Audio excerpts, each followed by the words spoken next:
शुभ नहीं होती, कुछ मंगल भी होती हैं, और जो ना शुभ है ना मंगल है वो करती हैं सावधान। शुभ बताने, मंगल दिखाने और सावधान करने मैं हूं आपके साथ रंजना सिंह राठौर। रूस और यूक्रेन के बीच चल रही जंग थमती हुई नजर नहीं आ रही, क्योंकि कीव में ज़ेलेंस्की से मुलाकात के बाद अमेरिका के रक्षा मंत्री लॉयड ऑस्टिन फुल एक्शन में नजर आ रहे हैं। उन्होंने दुनिया के 40 देशों के रक्षा मंत्रियों से बात की है और यूक्रेन को तत्काल हथियार मुहैया करवाने की अपील भी की है। तो वहीं प्रधानमंत्री मोदी 2 मई से 4 मई तक यूरोप के दौरे पर रहेंगे। वो जर्मनी, डेनमार्क और फ्रांस जाएंगे और इन तमाम देशों के राष्ट्र अध्यक्षों से भी मुलाकात वो करेंगे। जबकि रूस की बात की जाए तो रूस के विदेश मंत्री सर्गेई लावरोव ये कह चुके हैं कि अगर रूस यूक्रेन युद्ध को रुकवाने में भारत मध्यस्थता करता है तो उन्हें कोई आपत्ति नहीं है। ऐसे में प्रधानमंत्री नरेंद्र मोदी इन तीनों देशों के इस संकट को हल करने पर भी चर्चा कर सकते हैं।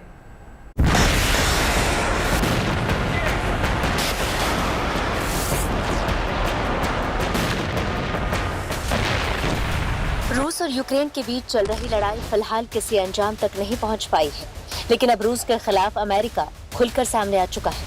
हालांकि रूस के अपने दावे हैं, लेकिन अमेरिका देख रहा है कि रूस अब चारों तरफ से घिरता जा रहा है। दोनों देशों के बीच चल रही जंग का 63वां दिन है, लेकिन रूस के सामने यूक्रेन सीना तान कर खड़ा है और रूसी सेना के हमलों का मुंहतोड़ जवाब भी दे रहा है।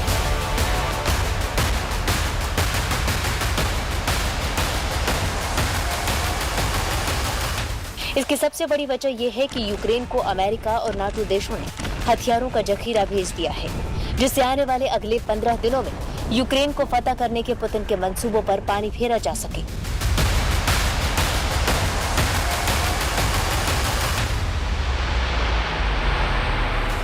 क्योंकि पुतिन मॉस्को में 9 मई को होने वाले विक्ट्री परेड में बड़ा ऐलान करने का मंसूबा पाले हुए है, लेकिन अमेरिका की कड़ी घेराबंदी से पुतिन के मंसूबे शायद पूरे होने वाले नहीं हैं। बता दें कि 2 दिन पहले अमेरिका के विदेश मंत्री एंटनी ब्लिंकन और रक्षा मंत्री लॉयड ऑस्टिन ने राष्ट्रपति ज़ेलेंस्की को हथियारों की और खेप देने का भरोसा जताया था। और कीव से लौटने के बाद अमेरिकी रक्षा मंत्री लॉयड ऑस्टिन ने दुनिया के 40 देशों के रक्षा मंत्रियों से बात की और कहा कि वो यूक्रेन को हथियारों की सप्लाई जल्द से जल्द कराएं।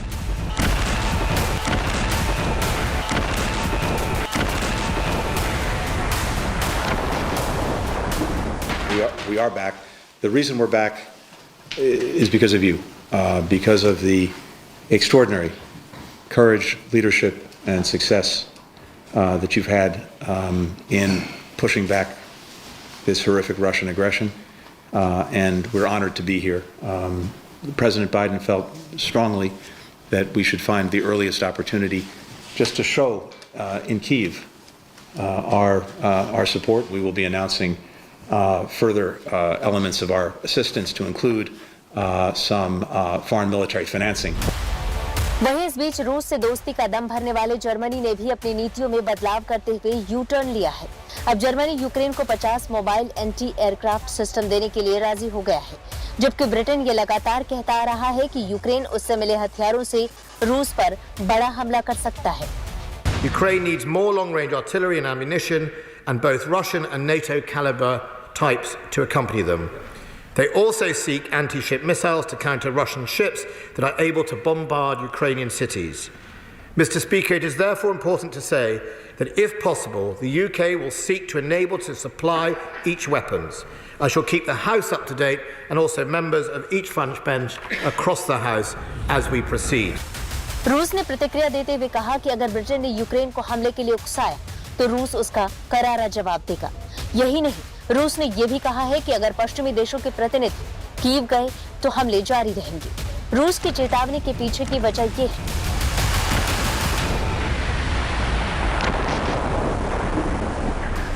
क्योंकि रूस के पास 5,977 न्यूक्लियर वॉरहेड है। अमेरिका दूसरे नंबर पर है। अमेरिका के पास 5,428 एटमी हथियार है। चीन के पास 350, फ्रांस के पास 290 और ब्रिटेन के पास 225। वहीं भारत के पास 160 परमाणु हथियार है। लेकिन रूस की परेशानी की बड़ी वजह यह है कि यूक्रेन को अमेरिका और नाटो देशों से भारी तादाद में हथियार मिल रहे हैं। रूस से लोहा लेने के लिए यूक्रेन को एंटी टैंक मिसाइलें, मिसाइल लॉन्चर, बख्तरबंद गाड़ियां, असॉल्ट राइफलें और भारी तादाद में बम और बारूद मिले हैं। अमेरिका के बाद हथियारों से मदद करने वाला ब्रिटेन दूसरा सबसे खास देश है। युद्ध के बीच ब्रिटेन के प्रधानमंत्री बोरिस जॉनसन और जेलेंस्की की ये तस्वीरें पुतिन को चिढ़ाने के लिए काफी हैं।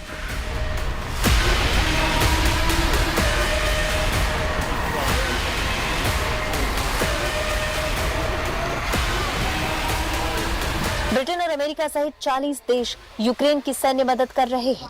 अब तक यूक्रेन को अमेरिका से stinger missile, javelin missile, portable anti tank हथियार, स्विच ब्लेड ड्रोन, ब्रिटेन से लाइट एंटी टैंक हथियार, स्टार स्ट्रिक एंटी टैंक हथियार, टर्की से बेरख्तार TV-2 ड्रोन मिल चुके हैं।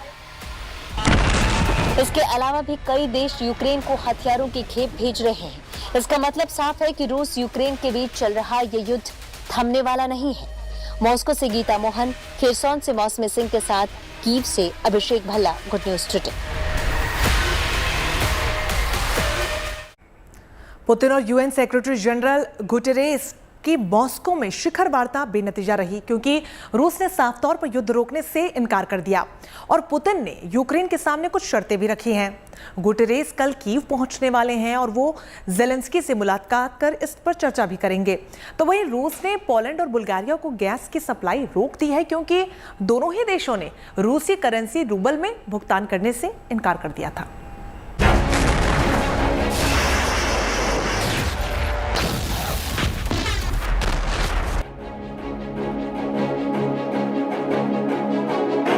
वायरल हो रही ये तस्वीरें रूस के राष्ट्रपति व्लादिमीर पुतिन और संयुक्त राष्ट्र के महासचिव एंटोनियो गुटेरेस की है।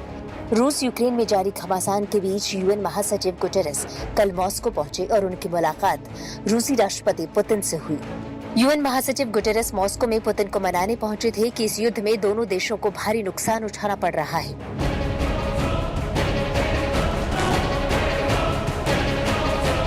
इसका मतलब साफ है कि युद्ध की इस विभीषिका से कुछ हासिल होने वाला नहीं है, लेकिन पुतिन युद्ध विराम के लिए राजी नहीं है। इस मुलाकात के दौरान यूएन महासचिव गुटेरेस ने खास तौर पर मारियुपोल की स्थिति पर चर्चा की। उन्होंने रूस से आग्रह किया कि वो यहाँ कम से कम कुछ दिनों का युद्ध विराम करे, ताकि स्टील प्लांट में फंसे नागरिकों को वहां से सुरक्षित जगहों पर पहुंचाया जा सके। हालांकि इससे पहले यूक्रेन के राष्ट्रपति जेलेंस्की ने भी मारियुपोल में फंसे लोगों को निकालने के लिए ह्यूमन कॉरिडोर बनाने की अपील की थी, लेकिन यूक्रेन की इस अपील का असर पुतिन पर नहीं पड़ा। यूएन महासचिव गुटेरेस के इस आग्रह पर पुतिन ने कहा कि मारियुपोल में कई दिनों से कोई गोलीबारी नहीं हो रही है, लोगों को सुरक्षित ठिकानों पर जाने से भी नहीं रोका जा रहा है।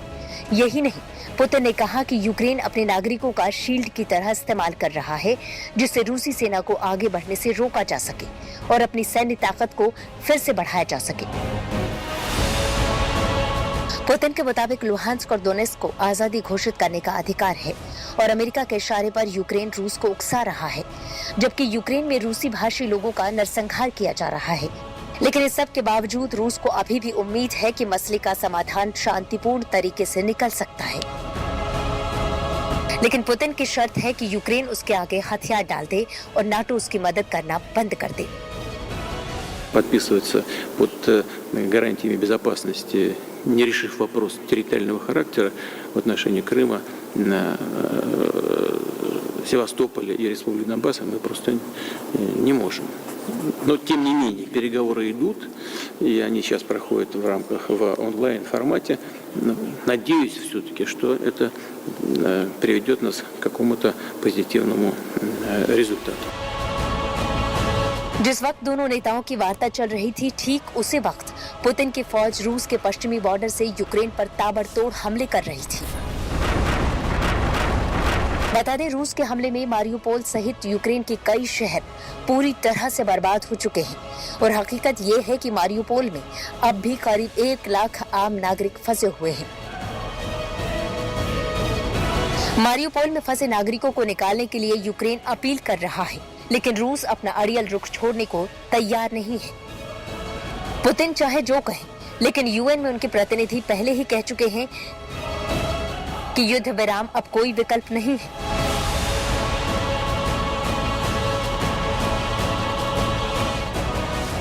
बहरहाल यूएन महासचिव गुटेरेस शांति की कोशिश के तहत कल कीव में जेलेंस्की से मिलेंगे। जहां वो पुतिन के साथ हुई बातचीत और प्रस्तावों का नया मसौदा जेलेंस्की को पेश करेंगे।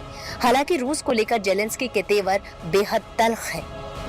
Ми чітко розуміємо, що це один із кроків Російської Федерації. Ще одні, це вже працюють там спецслужби, це вже не просто про фейк-ньюс.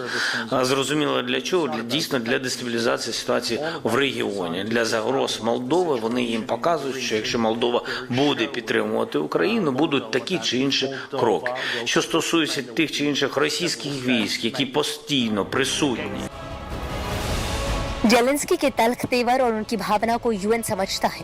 पुतिन से मुलाकात के दौरान गुटेरेस ने यह साफ कर दिया था कि रूस यूक्रेन में जो कर रहा है उसे यूएन अतिक्रमण ही मानता है। हालांकि यूएन के इस रुख से पुतिन को कोई फर्क नहीं पड़ा, बल्कि पुतिन ने आने वाले 15 दिनों में यूक्रेन को पूरी तरह से तबाह करने की कसम खाई है। मॉस्को से गीता मोहन के साथ कीव से Abhishek Bhalla, good news today.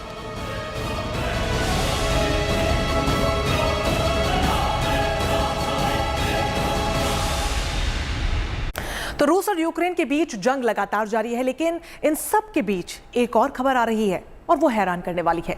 अंतर्राष्ट्रीय परमाणु ऊर्जा एजेंसी के प्रमुख का दावा है कि चेरनोबिल में न्यूक्लियर पावर प्लांट पर रूसी सैनिकों के कब्जे के बाद वहां हादसे का खतरा काफी बढ़ गया है। हालांकि उन्होंने कहा कि फिलहाल कोई खतरा नहीं है, लेकिन सावधान रहना होगा।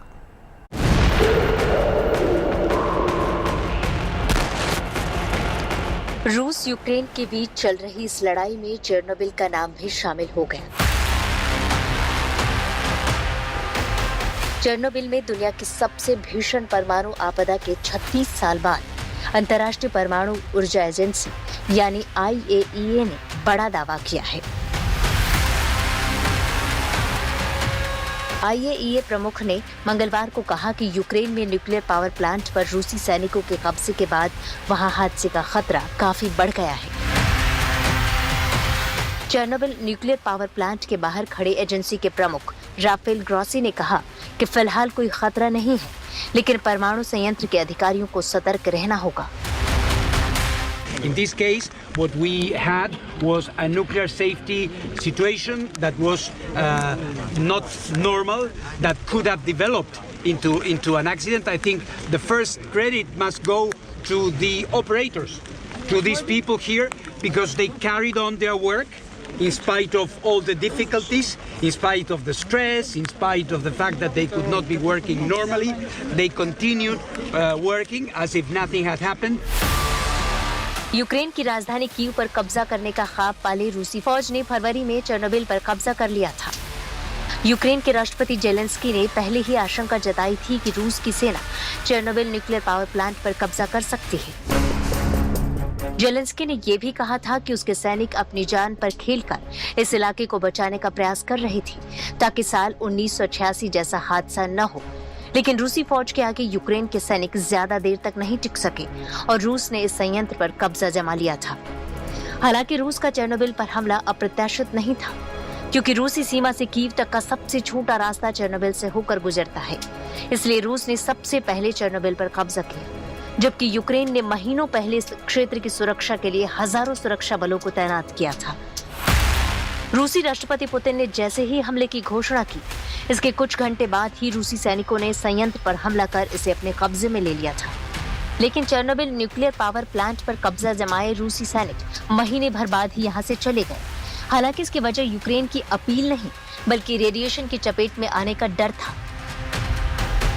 वहीं यूक्रेन की सरकारी एजेंसी ने दावा किया था कि रूसी सैन्य बलों ने चेरनोबिल न्यूक्लियर पावर प्लांट में एक नई लेबोरेटरी को नष्ट कर दिया, जो अन्य चीजों के अलावा रेडियो एक्टिव कचरे के प्रबंधन में सुधार के लिए काम करती थी।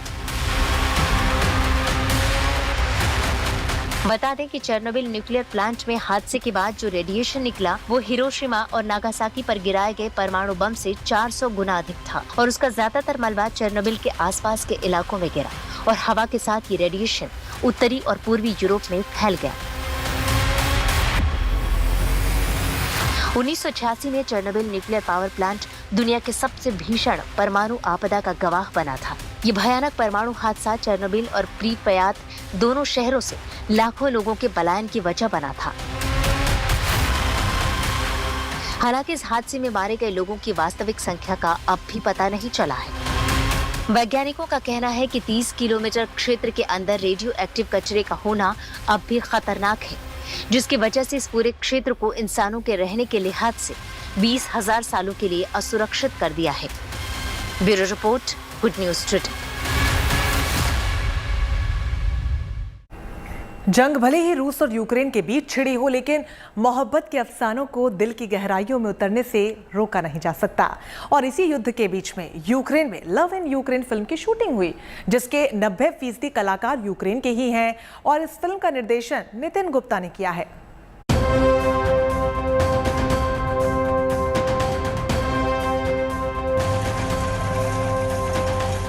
रशिया यूक्रेन वॉर के बीच शूटिंग का जुनून, एक तरफ खूनी लड़ाई, दूसरी तरफ फिल्म लव इन यूक्रेन। प्यार और जंग के बीच पूरी हुई फिल्म की शूटिंग। सही सुना आपने, रशिया और यूक्रेन के बीच पिछले 63 दिनों से लगातार जंग जारी है। ऐसे में बॉलीवुड वाले भारत से दूर जंग के बीच यूक्रेन में फिल्म लव इन यूक्रेन की शूटिंग में बिजी हैं। हालांकि फिल्म के लीड एक्टर विपिन कौशिक को छोड़ दिया जाए तो फिल्म की बाकी स्टार कास्ट में कोई भी भारतीय कलाकार शामिल नहीं है। गुड न्यूज टुडे से बात करते हुए फिल्म के निर्देशक नितिन कुमार गुप्ता ने बताया कि फिल्म में 90% कलाकार यूक्रेन के ही हैं, लेकिन उनमें से 3 का अब कोई अता पता नहीं, क्योंकि इन लोगों से संपर्क नहीं हो पा रहा है। ऐसे में फिल्म से जुड़े लोग उनसे संपर्क करने की कोशिश कर रहे हैं। ये कलाकार देश छोड़ गए हैं या युद्ध में मारे जा चुके हैं, इसके बारे में फिल्म यूनिट को भी पता नहीं चल पा रहा। वहाँ के लोगों ने हमें पता भी नहीं चलने दिया कि वॉर बॉर्डर पे खड़ा है। हमें कोई तकलीफ नहीं हुई और हमने वहाँ के काफ़ी ब्यूटीफुल स्पॉट्स में शूटिंग की, विलेजेस, म्यूजियम्स, यूनिवर्सिटीज़। एंड मैं बस इतना आशा कर सकता हूँ कि ये वॉर बहुत ही जल्द ख़त्म हो जाए और यूक्रेन पहले जैसी स्थिति में पहुँच जाए और हम जल्दी वहाँ वापस जाकर फिर से अपनी नेक्स्ट फिल्म शूट करें। फिल्म की स्टोरी लाइन की बात की जाए तो ये फिल्म एक भारतीय लड़के और यूक्रेनियन लड़की के प्रेम कहानी पर आधारित है। जाहिर है यूक्रेन में शूटिंग के दौरान फिल्म यूनिट को लेकर कई चुनौतियों का भी सामना करना पड़ा। चिंता होती है कि वो सब लोग कैसे हैं, कहाँ हैं, क्या कर रहे हैं, ठीक तो हैं, कुछ गलत तो नहीं हो गया। मालूम किया तो पता लगा कि कुछ लोग देश छोड़ के जा चुके हैं, कुछ लोग दूर अपने गांव में पहुंच चुके हैं, कुछ शहर में ही फंसे हुए हैं। इस फिल्म में आपको इन सब का जबरदस्त काम, आपको यूक्रेन की बेहतरीन खूबसूरती और हमारी जीत और मेहनत, ये सब देखने को मिलेगा। खास बात यह है कि फिल्म की शूटिंग, पैच वर्क और एडिटिंग का काम पूरा हो चुका है और अब फिल्म की डबिंग का काम चल रहा है। जहां तक फिल्म की रिलीज की बात है तो ये फिल्म अगले महीने 27 मई को बॉक्स ऑफिस पर रिलीज होने जा रही है। ऐसे में हम यही उम्मीद करते हैं कि फिल्म लव इन यूक्रेन की रिलीज से पहले पिछले रशिया यूक्रेन के बीच चल रहा युद्ध खत्म हो जाए और ये फिल्म शांति के माहौल में दर्शकों के बीच आए। Good news today. उम्मीद है कि आपका दिन शुभ रहा होगा। कल की मंगल कामना के साथ आपको रहना होगा सावधान। फिलहाल आपकी शुभ रात्रि की कामना के साथ मैं रंजना लेती हूँ आपसे विदा।